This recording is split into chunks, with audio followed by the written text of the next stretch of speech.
Hello, everyone, and welcome to Prusa Live 46. I'm here, as always, with Joseph Prusa and Hello. Prusa. Hi. How's everyone doing today? We're great. We're just complimenting how warm it is How outside. warm it is, yeah. I mean, lucky for us. Yes. With the energy crisis. Yes. But, you know, a couple minutes ago I got like the jet lag stream of energy. But maybe in a couple tens of minutes I will also want to sleep. Fall asleep, yeah. And after that I also want to be up. You know, it was easier to travel when I was younger. Well, Joe, we absolutely promise we will not screenshot you and make funny memes out of it if you fall asleep in your chair. So that definitely will not happen. Grant, I see you're out there. Get ready. Two people in the chat say lots of echo, but then everyone else seems to be fine. So don't tell us. Well, no echo for me. Okay, that's really weird. So I trust Baloo. Baloo's a good man. Not here. Okay, I will go with no echo. All right, okay, thank you guys. We'll keep going with it. All right, we've got a great show for you guys this week, so let's just go ahead and jump right in. Super excited. Happy Halloween, or almost Halloween, everyone. This is definitely our Halloween show. But Joe, well, actually, let's save Joe for last, because I think Joe's printable pick of the week is definitely the best. I'll actually go first this time. Yeah, go first. Since mine's Halloween and I normally go last. So mine is the Grumpy Pumpkin. From our good friend Bugman. Which just comes out absolutely fantastic in Prusa Orange PLA. So Prusa Orange is perfect for these pumpkins. Yes, absolutely. Spot on. There's been a couple comments out there of how great Prusa Orange is for the pumpkins. Caleb always seems to start messaging me right as soon as we start the show, so I'm gonna go ahead and mute that. I'm just gonna sneak what do you have there, Mickey? Okay, so we kind of have the same team here. It is Halloween, but there is another team going here in the offices, and that's printing things big because it's hilarious. So if you remember the fidget contest and the fidget things, and there was the clicker, which is supposed to be like this big, and you're supposed to just So whenever I'm stressed, I can now it's 6 times as big, so I'm 6 times as more relieved. I mean, whenever you are stressed, you can make the whole office stressed. Because do it. No, this is do it. This is relaxing. Look, it's just like. we used to have a toy for Easter, like. A rattle spinner thing. Yeah, that makes this sound. Yeah, it is like that. So this is the fidget clicking wheel 2.0 bar by Bagoon, only scaled to 600%, and there is a certain printer which could print it significantly larger. So yeah, next time. Show. All right, Joe. What do you have? Another giant fidget toy. We've been kind of team printing with Mikolas this time. So dumb. Oh, it didn't make the noise now. They make much better noise now. So satisfying. And what model is that? That is the fidget toggle switch. Toggle switch by Chris Wilcode. Yes. Very nice. It's also normally supposed to be kind of tiny. It's like, I mean, if you toggle it right, it's like Chewbacca. That's right. That is the best part. So those are our prints for this stream. Wonderful. So both of those came out of some of the past fidget contests.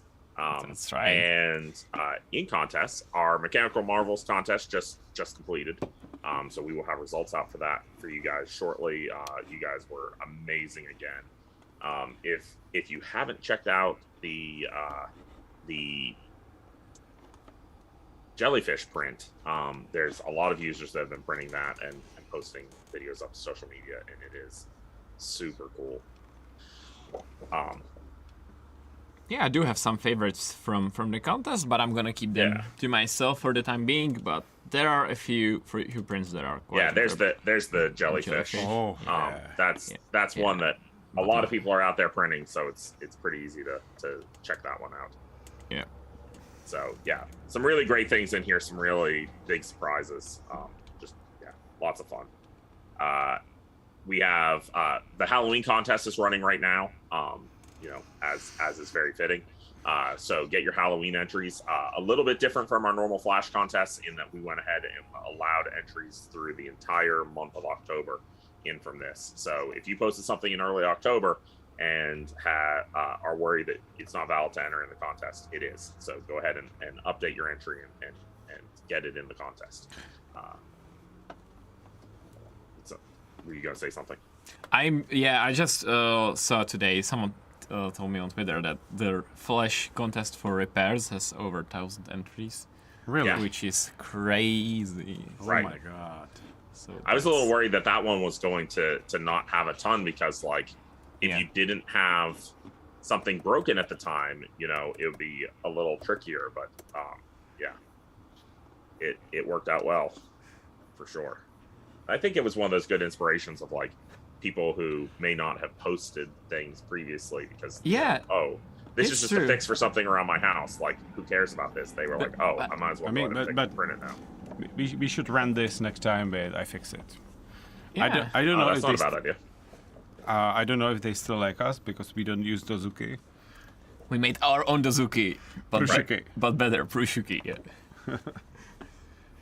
Yeah. No, actually, these models, that's the we call it the long tail. These are the results that, even though they make the 0.1%, that needs to be there because if you're looking for a repair of something specific, only maybe a few people in the world will need it, but those people will really appreciate someone else sharing the model and them being able to repair something that was previously broken. Oh yeah. Right.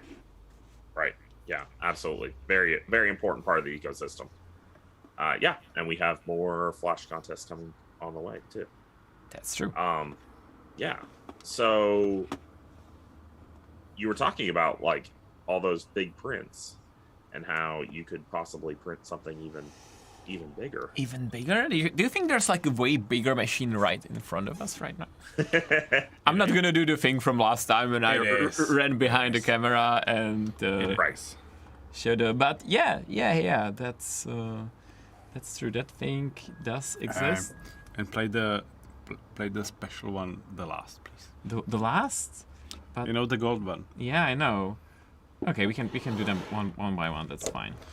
Because yes, after the last one, people who didn't watch. That's true. Yeah, we have a few time lapses of the XL. We finally have enough parts to build more internal test units, which means even departments that are not critical, like us, content, get one, which is very nice because most of them are in, testing and firmware development and hardware development. So now we have one as well, which is nice. And yeah, so we made a few time lapses. Here's a skull print. And that print is behind you. Yeah, that's actually it's true. Looking quite dope. There is one more shot of that I made it, which I particularly like, and that's the famous Alfred Hitchcock zoom, where as you go close to the print, you change the zoom so the perspective changes, and it's really spooky. Yeah, but what we were talking about just before the stream is that people forget the scale of the XL prints. Yeah.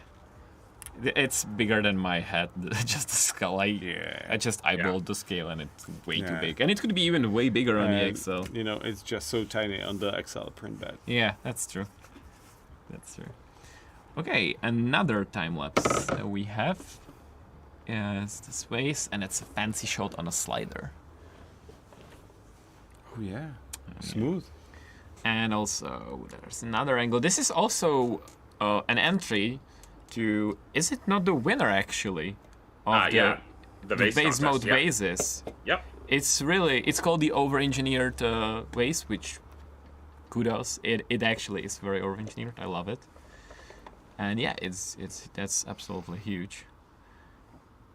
I love when you look at the spool, how the filament is just it's just going. Yeah. It's gone. Okay, and as Joe requested, we saved the best for the last. And people in the chat, tell us what you find so special.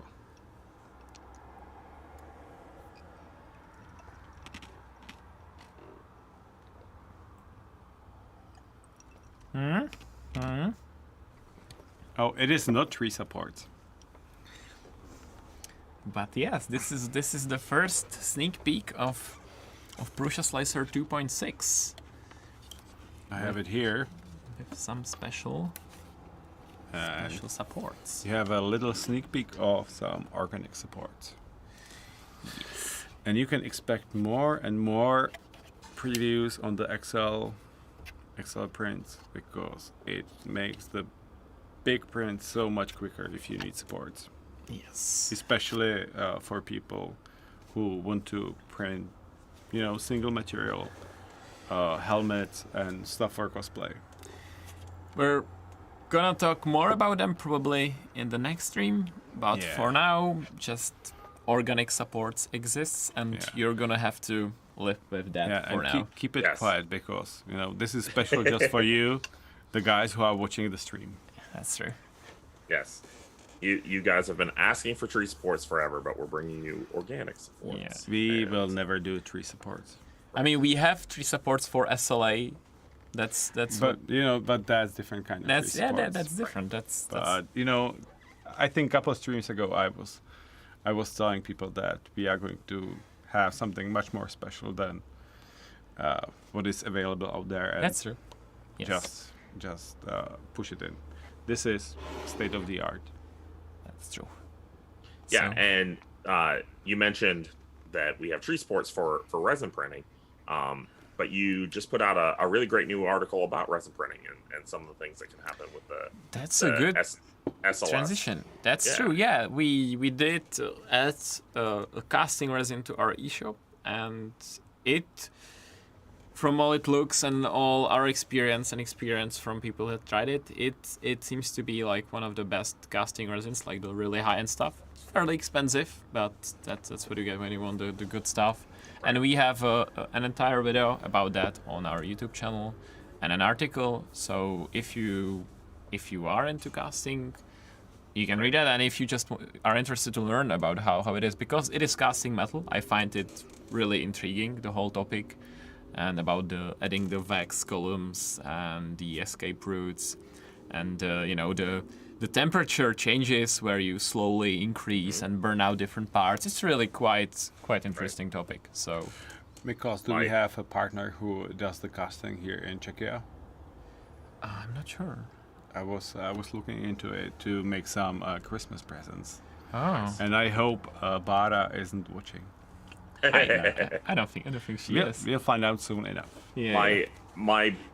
A good friend of mine made his engagement ring by designing Mine it himself. as well. Yeah. He designed it himself. He 3D printed it himself, and he sent the resin print off to a caster. I think the most interesting part about this casting resin is that once you print it, instead of curing it, you throw it in the IPA and leave it there for a while. Okay. That's really wild, but yeah, that's kind of the special thing about the X1 by Bluecast. Right. And yeah, you can watch the video. There's everything about how to use it. So even if you never plan to do it, I still think it's worth watching. It's definitely worth checking out. Yeah, my wife showed me a Facebook Marketplace entry last night that someone was selling a full investment casting setup, and she's like, "What do you think?" And I was like, "Well, we just released the resin." So That's true. very fun stuff. Oh, Bara just messaged me evil emoticon. Oh, she is watching, really? Oh, damn. Well, now you know she watches. Great. In other resin news, we have resin packs coming. We've done filament packs in the past, but now we have resin packs coming. So it's buy 3 resins, get a 4th for free, and that will be hitting the eShop shortly. So Yeah, I think it's actually pretty good deal, and it's not like a one-time thing. It's not like an right. Like a special promo. It should be there. So if you need like multiple resins to restock, get multiple colors or everything, you can just get 4 for the price of 3. So Yeah, 25% discount essentially. Yeah, we just finally, after like half a year, got all the chemicals, so we can manufacture all the resins, Nice. Fantastic. which is I this day and might- age just suck. I might get more into resin printing again because I do have some This stream, this stream. I don't know. It's gonna start right now. Yeah. Yes. We've had a lot of events going on. As Joe Yes, mentioned, feeling a little that's jet true. lagged and things. So we all came back from ERRF. It was fantastic seeing you all at ERRF. It was such a great turnout, and we had so many of you in the booth. Met so many faces that we have met over the internet over the years, but haven't met in person, and we got to meet a ton of you. So I had a great time at ERRF. I really enjoyed it. I enjoyed Earth That's awesome. as much as humanly possible. Yeah. yes, It was so awesome. It was so awesome. As the COVID situation was much better, a lot of people building their own crazy, Yeah. In the weird printers yeah. got in, and I got to chat with all those crazy inventors, and it was awesome. yeah, it was a ton of fun. I did Maker Faire Milwaukee this past weekend, and again ran into a bunch of you at Maker Faire Milwaukee, and you guys were at some Czech convention too, industrial convention, right? There was Maker Faire in Brno, and there's like now quite a few things happening here in Europe. Yeah. And some of us will be at Maker Faire Orlando, not this coming weekend, but the weekend following. So we look forward to seeing you guys at Make Fair Orlando if you'll be around. One thing that I'm looking forward to is our booth at Formnext. Oh yeah, It will be something. I saw today the final render. Yeah. Fantastic. You know that I hate to spend money on the booth, I know. but I know that this was made very efficiently. Yeah. And it is very cool. It's time for us to have a pro level. No, I mean when I say that, I mean at Formnext there are booths which cost evidently like at least $500,000. Yeah. Right. And I would never do that because Yeah. it would make the printers so much more expensive. Yeah. But I know that we made this very efficiently, and if you can, just come over and say hi because you will love it. And if you can, we will definitely share some pictures of it online. So I think it will be. That is true too. It will be nice. Oh, I just opened it. Yeah. You will have to wait to see it. We're looking at it right now. Very, very much looking forward to it. At ERRF, I did a presentation about the past, present, and future of printables, and Yes. we showed off some new features coming, and some of those have already launched, right? It's here. Analytics are here, and analytics are here now. if you're not subscribed to the Printables YouTube channel, you should. There's a whole video that will explain to you everything that's going on in here. But in short, on your profile there's a new tab called Analytics, and it's just insanely complex. I mean, you can do. If you've ever used Google Analytics, then you will find yourself at home because you can group the data by days, weeks, months, and you can set custom periods of time. You have some quick shortcuts in here. My favorite is the makes graph, where you can see a few makes, and then suddenly boom, and it just goes up, and it stays up. So that's when we introduce the reward systems. Right. So I think that's really, really cool. And also you have all your models. You can search in them quickly. You can, sort them by all or various metrics. And you can even click on the individual models and you will get analytics for that specific model. You can also access the analytics directly from the model page. There's a little analytics button. Only you can see the data for your model. Yeah, we were talking about making it accessible, at least some parts of it, to others, like makes or downloads. So users could maybe self moderate the people who are not as honest. Yeah. But maybe that is a question you can guys comment on. Yeah. So yeah, analytics are here. I personally like it. I hope you'll like it as well.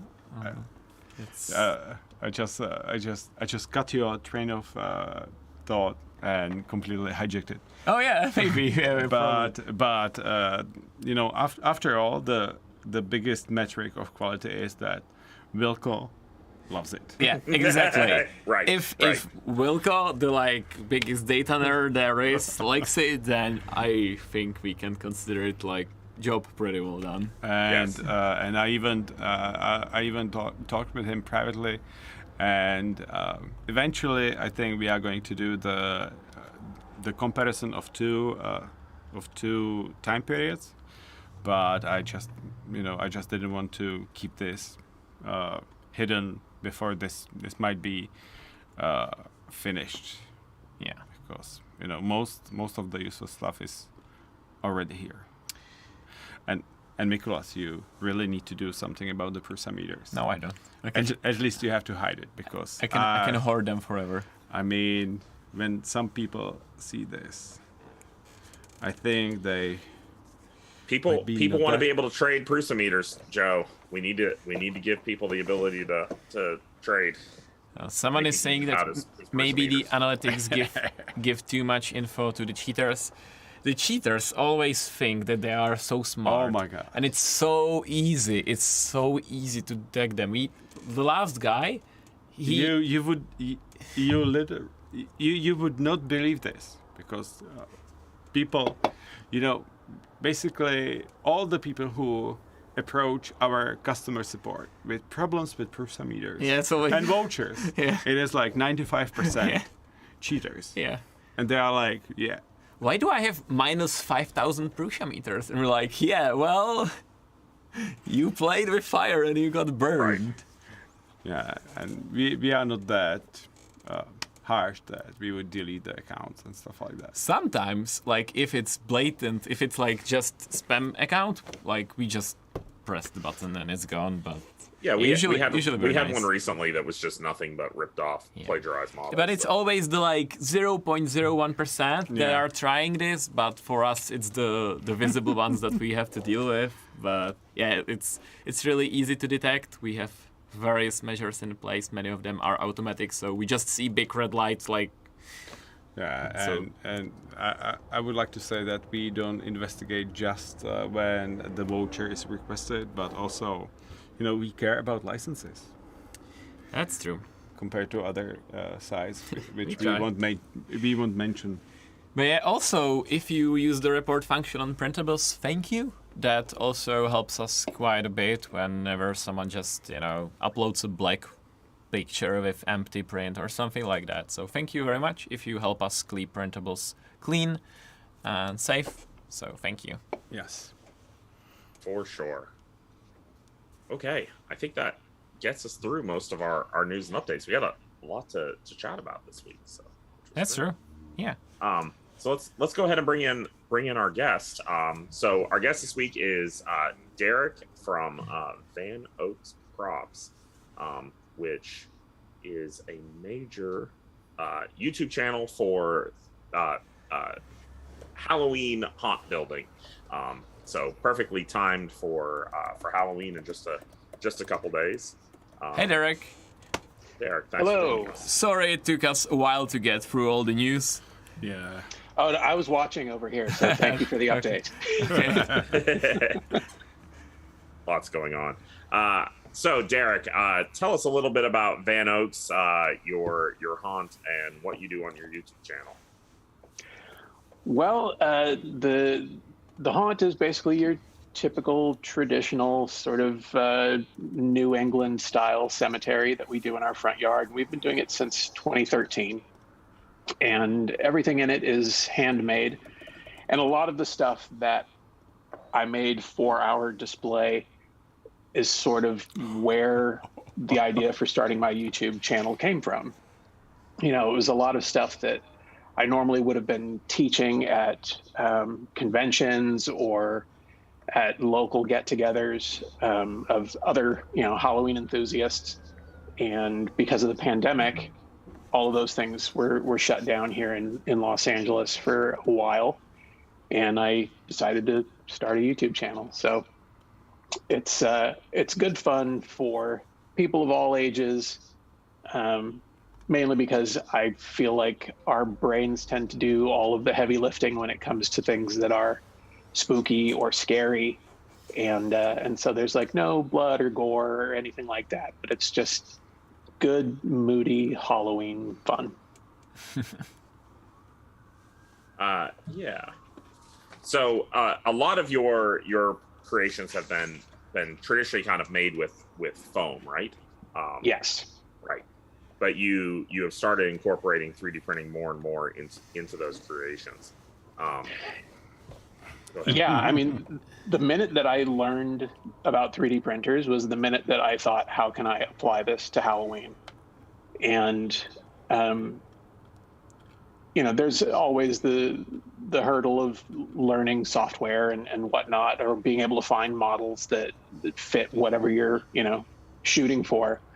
But after a bit of, learning how to do some basic 3D modeling, and kind of coming up with a good process for ensuring that the 3D prints don't melt here in Southern California during the summer, I was off to the races. Like, anytime I would see something, I would say, let's figure out a way to print one. I think the other thing too for me, because the scale of everything that I do is slightly smaller than life size, I can't just walk into a store and buy stuff off the shelf. Everything's like just slightly smaller than it needs to be. And so being able to 3D print stuff has been invaluable to achieving sort of the look that I'm after. And you can also modify it to, you know, to add your own little quirks, you know, like names or maybe Totally. maybe street or something like that. And if Totally. if you made the effort to finish it, it also means that you are probably going to keep it for a long time instead of just, you know, looking at it and saying, oh, it is too much effort to pack it back in. Yeah, and just throw it away. I'll just throw it away because I can buy another cheap made China stuff next year for a couple bucks. Yeah. And also the great part for me is like the stuff that we do is unique to us. You know, with Halloween becoming so popular, it's pretty common to go from one house to another and to see something that looks similar. And so to be able to say, you know, we're the only people that have this, yeah, I kind of like that. Yeah. I kind of envy you the like Halloween experience in U.S. suburbs. Yeah, I was just about to talk about this because we are, you know, young enough and old enough that when I was a tiny kid, I had no idea about Halloween even existing. Yeah, it's true. But when, you know, we got into our teenage years, we started to watch U.S. shows, and now we see around that, you know, when the Halloween is happening, you know, people are sort of adopting it. Even over here, it's just so cool to watch. I think if I had a house, I would love doing this too, you know. And if Halloween was really, it's a little bit of a thing, but it's more like people walking in costumes to a party. Kind of ends there. But if kids were trick or treating in the neighborhood, I think I would have a blast. Well, we have over here we have like trick or treat. During the Easter. That's true. And we go around the villages or the cities, and we have like, I don't know how to say it. It's to like sound willow or something like. Yeah, it is like braided branches of young tree, and we I don't know how to say it to sound correct. Yeah, I will send a link to the chat for the people interested. But be open-minded. It is not about abuse. Yeah. If there's one thing that I can be happy about, like U.S. exportation of culture, it would be us bringing Halloween to the rest of the world. Yeah, the spookiness of Halloween it's so much fun. It's really fun. Yeah. In English, it's called Easter whip. Easter whip, okay. now you get the idea of what we do with it. Yeah. We whip the girls. But I mean, they are so angry if we don't whip them. Yes, they want to be whipped. That's true. Probably best to move on from this conversation. I'm sending the link as promised, and we are continuing with Halloween. Yeah. Yes. You had mentioned. I'm gonna stop your share here. Okay. You had mentioned that you know, if you were a homeowner, you would enjoy kind of implementing this. I think you can see this now. So these are my headstones that are in my front yard that were inspired by Derek's creations. And if you look closely, Joe, you'll recognize some names there with Ryan and Chris making it's their blown out kind of on our screen. No, I don't see anything. Okay. It's just a smudge. Yeah. Did you put my name on the? No. Ryan and Chris are there though. Yeah. So you would recognize Is those. Buddy there? Aww. No puppies. So Derek, from what I've seen in your videos, you go about your gravestone prop making quite efficiently, where you do the big chunks out of foam, and then I saw you using a vinyl cutter to to make basically the outlines for the letters. Any other tricks you're using you'd like to share? I mean, when it comes to tombstones, there's so many different ways to go about approaching it. The vinyl cutter was sort of a new one that I just started implementing into my process because I'm a bit of a perfectionist, and tracing things out just never gave me sort of the effect I was going for. But that's always a fun one. I mean, the use of 3D printed parts clearly is a favorite of mine, mainly because it can take something that's very basic and generic and make it super unique with, not a lot of time invested or cost, which, Halloween people, we are very cheap. we don't want to spend more money than we need to.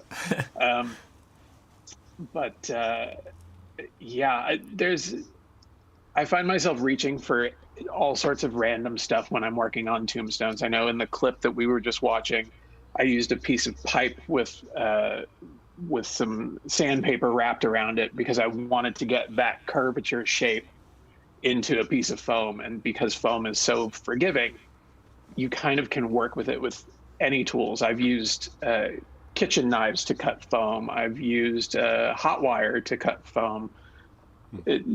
There's really no wrong way to go about it.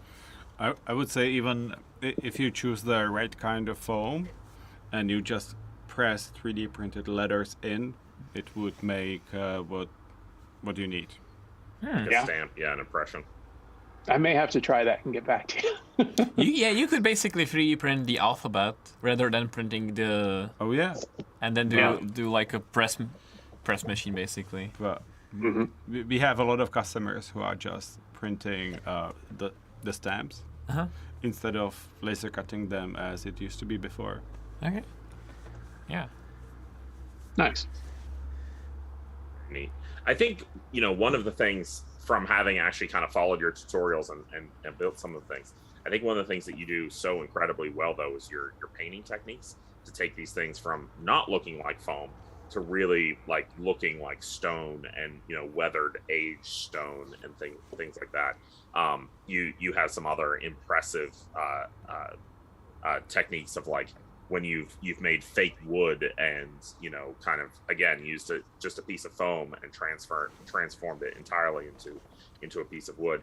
And I think a lot of these techniques would translate really well over to 3D printing. And as you've started integrating more 3D printing, are you finding kind of any differences between the two mediums? And I don't know. It's hard to say. So much of the stuff that I do is kind of like one-off, right? And so it's hard to really figure out whether or not there's necessarily that connection there. But more than anything, it's typically not the stuff that you see where I find the 3D printing elements more beneficial to me, because oftentimes we're talking about making stuff that, making things out of parts that aren't really designed to work together. And so it's a lot of custom work. So it's like I need custom brackets for things, or I need custom mounts. And so kind of marrying those two things, it's all the stuff that you don't see where I find 3D printing like really has been extremely helpful for me. The things that you do see, it's the gravy of the whole build, because it's such a huge time saving, and the fact that I can just tell something to go print and I'll come back to it later. I stand on the shoulders of giants. Like, I've learned so much from so many other people over the years. So it's anyone you want to name who inspired you? I know it's always hard because you might forget about someone, but seriously, Dave Lowe, Matt Ford, Gary Korb, Preston and Diane Meyer. Like, these are all local LA, either like industry people or people that have been doing Halloween for many, many years, some of them decades, who were very nice and open with sharing all of the things that they know. You know, Hollywood can sometimes be a weird place where people don't want to share what they know because it means the difference between they get a job or you get a job. And while, you know, any of us that are like really into Halloween aren't necessarily doing it for work, but these people were very open with all of the techniques and learning from their mistakes so that I don't have to make them. You know, it's been super beneficial to me. So the fact that I was able to find a platform where I could then share all of this knowledge onto other people to kind of help them not have to go through all of that stuff as well.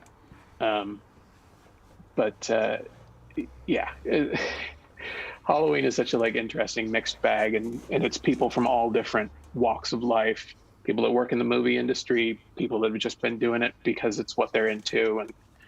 And the techniques are all over the place. Mm-hmm. It's some stuff where it's like, oh, this is what we use in the studios, and some stuff where it's like, oh, I found this random tool at the bottom of the discount tool bin at my hardware store and thought it would be perfect for, you know, whatever. So is someone trying to even remotely challenge you in your street, or are you the, like, by far the only so over the top you know, porch? We are kind of the only house that goes as big as we do. There's some other houses on the block that are decorating. Most of the people that live on our street tend to be older, and so they don't have the interest to do it. And also, we've had neighbors come up and say, well, we don't have what it takes to decorate the same way that you guys do, so we just won't do it at all. You know, my opinion is celebrate Halloween however you want to celebrate it. I don't care if it's just putting a pumpkin on your front porch and a couple of lights. Doesn't matter. I'm a fan of all different types of Halloween. It doesn't have to be big and over the top like we do it. Yeah. How many different elements do you know, how many headstones, mausoleums, things like that do you currently have in your haunt? I think there's about 15 tombstones, one larger monument,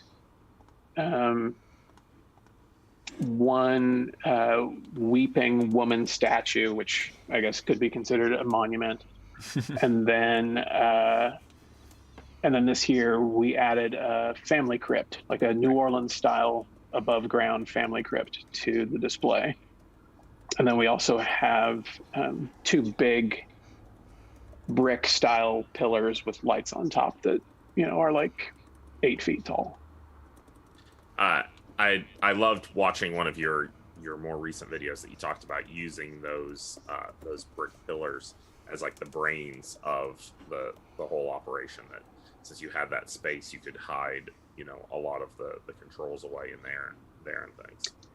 Yeah, well, you know, the way that our house is laid out, we don't have power in the front. So anytime I run electrical, I have to be really careful with how I'm doing it and try not to, you know, make it into this rat's nest of cables and stuff. And so when I realized that would be as good a place as any to hide a bunch of stuff. So there's like Arduino inside there. There's a junction box that I plug in all of our smaller LED spotlights into. There's just a standard power strip, so I'm not having to run cables for, you know, 50 feet, stuff like that. But yeah, if anything, the economy of space is always sort of on my mind when I'm building anything, whether it's like the family crypt that I just built, where it's designed to kind of pack flat once Halloween is over. Mm-hmm. You know, so it doesn't take up a ton of space. And anything else that I've ever built for our display, with the exception of the big pillars, is small enough and light enough that it can go up on a shelf in my shop and it's up and out of the way. You know, and so that kind of stuff is always important. I mean, it's I know a lot of people who decorate to the degree that we do or more will have storage space that they'll take everything and leave it in a storage locker for the Problem year. solved. Yeah. Right. And I'd love to do that because it would free up a ton of floor space in my shop. But Right. That puts an interesting constraint on your design process, where you are thinking about the storage, which leads to interesting solutions. So, yeah, for sure. Maybe a silver lining a little bit. Yeah, and the video that was just showing, it's worth re-mentioning. That entire thing is handmade out of foam and it's crazy. Some 3D printed parts and painted to look that way. So, really, really impressive finishing to make it look so lifelike. Do you have any kind of aspirational, like larger scale 3D printing, projects that you're kind of thinking about moving forward for the haunt? Things that you and I have had the discussion, and not to get too soapboxy on Prusa and everything else, but you didn't always necessarily have the best results from 3D printing until we came along and said, hey, like let's change that for you, and yeah. So now that you're kind of having a better 3D printing experience, does that like open you into, there's something that you really want to do that you haven't pulled off yet? I'd love to sort of incorporate some additional projection effects onto like a bust. So similar to like Disneyland's Haunted Mansion, right, where they're projecting a live face or pre-recorded face onto a blank canvas, but in this case it would be a bust of some kind. I think something like that could be really interesting. I'm always looking for different ways to add interesting elements to our haunt. So I've been eyeballing doing these. You don't see them here in Los Angeles, and I've only seen them when I've gone to the East Coast. But at a lot of cemeteries, you'll see that there are certain graves that have what is called perpetual care, where you basically have someone looking after it and making sure that the stone looks nice for forever. But they typically come with these little signs, these little like cast iron signs that are staked into the ground. And I have a bunch of pictures of some that I'd seen the last time I was on the East Coast. And I've been thinking about printing up some of those and then giving them like a metal paint job and adding those to the display, because I can't add a lot more large items, right, particularly now that the big family crypt is in there. But I find that like the smaller details really tell a greater story and fill in those blanks, so that when someone is looking at something, you kind of catch them off guard and they think, oh, this is like the stuff that you would see in a real cemetery. And then they kind of let their mind sort of run free on that idea. And it helps to make the overall experience for them when they're seeing this Halloween cemetery feel a bit more authentic. So, I've been looking into doing stuff like that to kind of help flesh out the overall idea a bit stronger. But yeah, I'd say those are probably like two things that are on my list right now. But honestly, that list changes a couple times a week. Yeah, it's so easy to see something and get inspired, and just kind of be ready to take another direction. There is an interesting question in the chat from Marcos about, do you weatherproof your creations, or do you just sort of hope that there's not going to be like a very hard rain on Halloween? He lives in Southern California. That's number one. The products that I use to paint or to hard coat all the tombstones and stuff like that is a masonry sealer, and so that for the most part is sufficient for the types of weather that we get here in Los Angeles. Although there's some stuff where I've taken the extra step and used like a spray-on waterproofer. And then the other thing too is like, most of this stuff is painted either with latex paints or acrylic paints. And those paints are weather resistant. And so Yeah, it will They survive. say it never a rains little in bit. Southern California. Yeah. They're not really lying. It rarely Okay. does. But generally speaking, those things would be sufficient for most places. Okay. Yeah. Well, Derek, it was a pleasure having you. I've been looking forward to having you as a guest, and you absolutely did not disappoint. So thank you very much for joining us. No, thanks for having me. It was good to be here. Enjoy the Halloween. I'm looking forward to see some maybe pictures from that on your socials. Oh yeah. Yeah. Oh yeah. Yeah. If you want to see more of Derek's work, VanOaksProps on YouTube. Lots of great tutorials. Also, other things other than Halloween. I know a ton of you out there are into all the Star Wars stuff. He has some great Star Wars tutorials also. So go check those out. The link is in the video description, and then you can also just click the mention in the video title. Yeah. So that should work. All right. Thank you. Thank you, Derek. We'll chat Thanks, guys. with you again. See ya. I gotta find the right button. There we go. Yeah, his tutorials have been a lot of what I have been following for the stuff that I've been building for my haunt, and it's just amazing following along with especially his painting techniques. He is awesome, but guys, I should have thought about this, but once we started to talk about crepes, it just hit too hard and too close, because it's not even 2 months since Right. I lowered our father to our crepe. Yeah, chills. Yeah, it's I tough. get it. Sorry about that. Didn't think about that being triggering. Just Yeah, Halloween me stuff. neither. Let's go forward. Let's go move on. Yeah. In other fun news, we have our Prusa Live contest. That's true. Number So- 3. Yeah. It's ERRF, who I'm sure you guys know. And look at this crazy thing. It started in the middle, I think. Yeah, That's okay. that's okay. This one was fun because he showed we're kind of jumping forward here, but he showed his process of iteration where he went from his really basic model to test to make sure everything. Yeah, there we go. The Test to make print sure everything that would orientation work. is crazy. Right. And yeah, Yeah. exactly. Proof of concept, not a lot of detail, to the far more detailed model. Yeah, all models by HPBS are always fun, somehow functional, or somehow openable, and there's something inside, and they always print in place and then they move. Very fun stuff.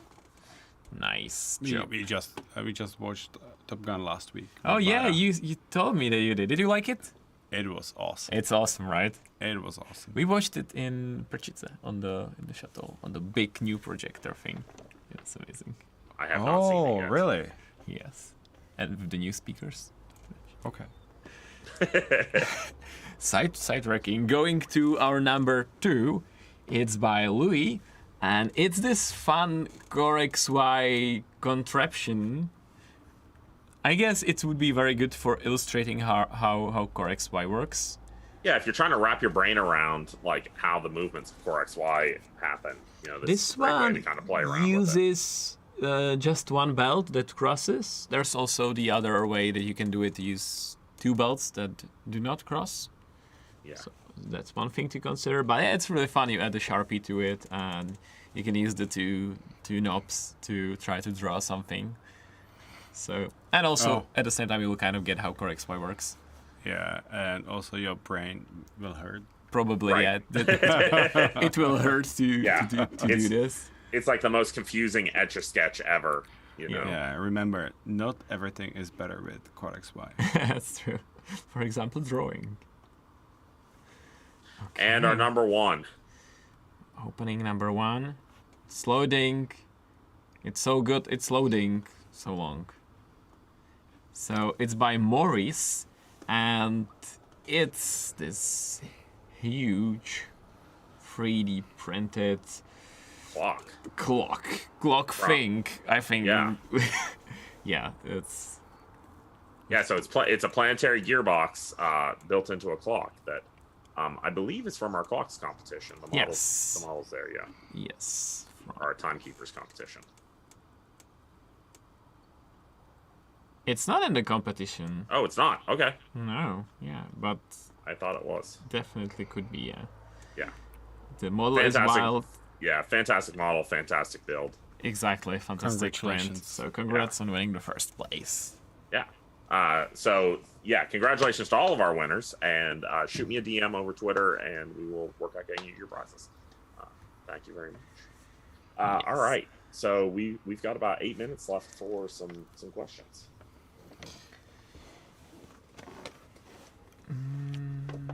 Maybe like the timeline on Prusa Slicer is like maybe an alpha. I mean, going for alpha before the Christmas. I saw that in the chat earlier when we were talking about the. Yeah. But we have a lot of stuff. Yeah. I'm pushing on just releasing tiny increments.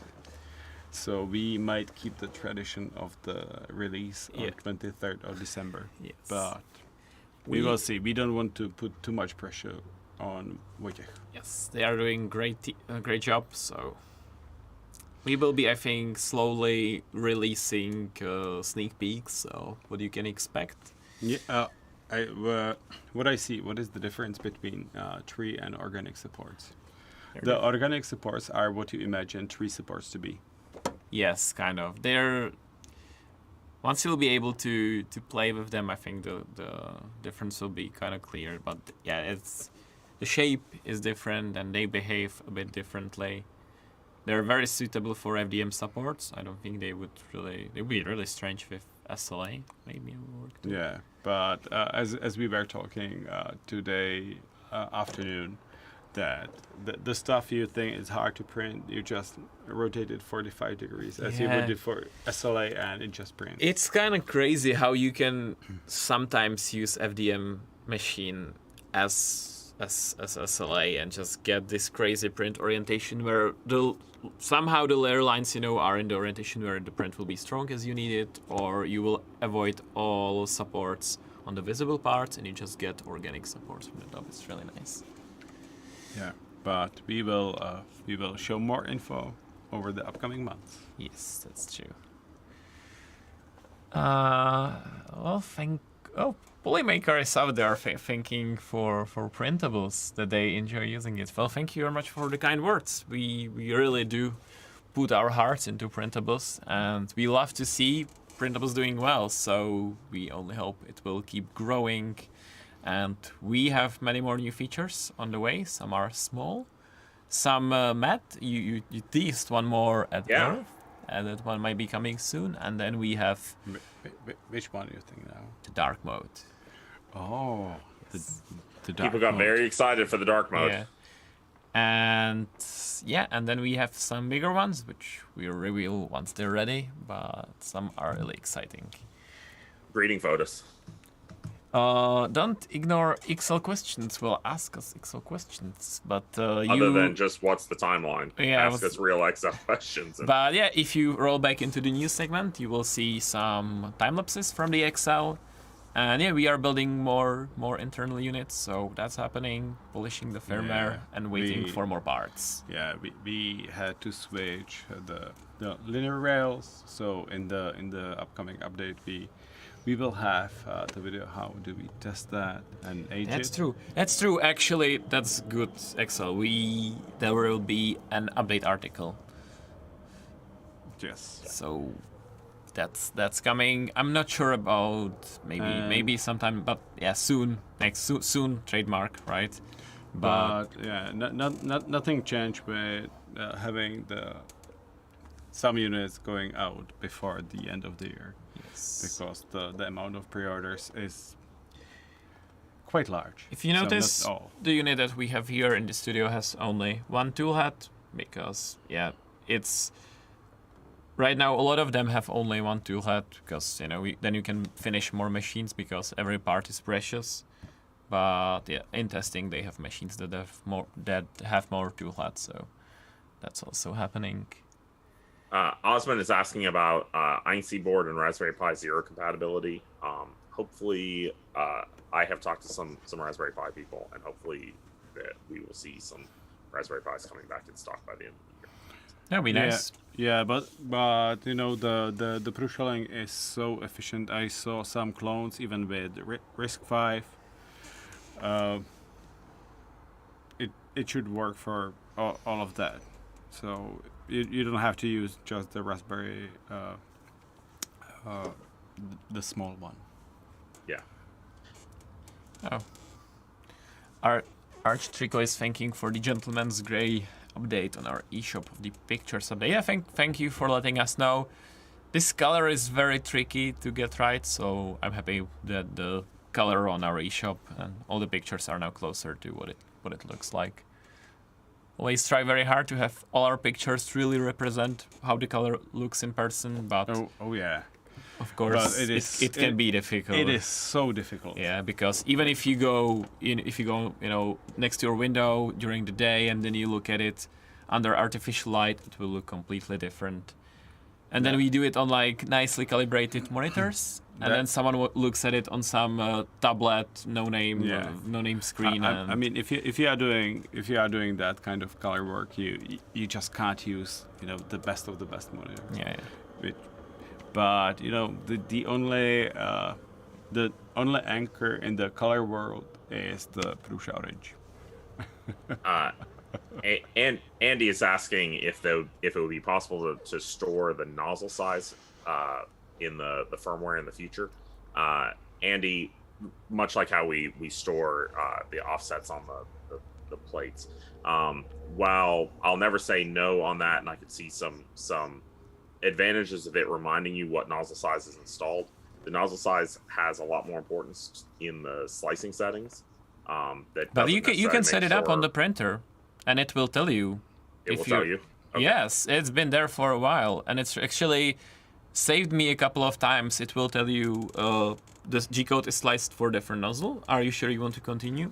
And you can, because technically you can't print 0.6mm nozzle G-code on 0.4 as long as you don't go too crazy on the flow.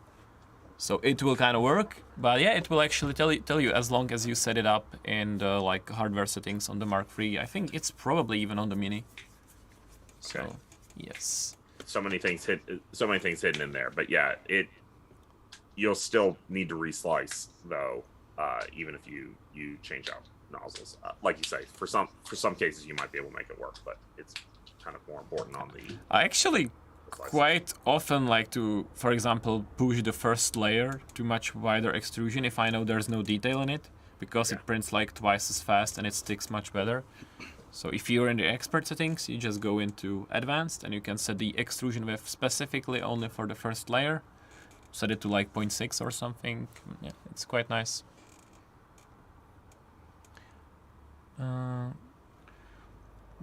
This one is a cool one. What was the biggest change with printing and slicing when it comes to Excel?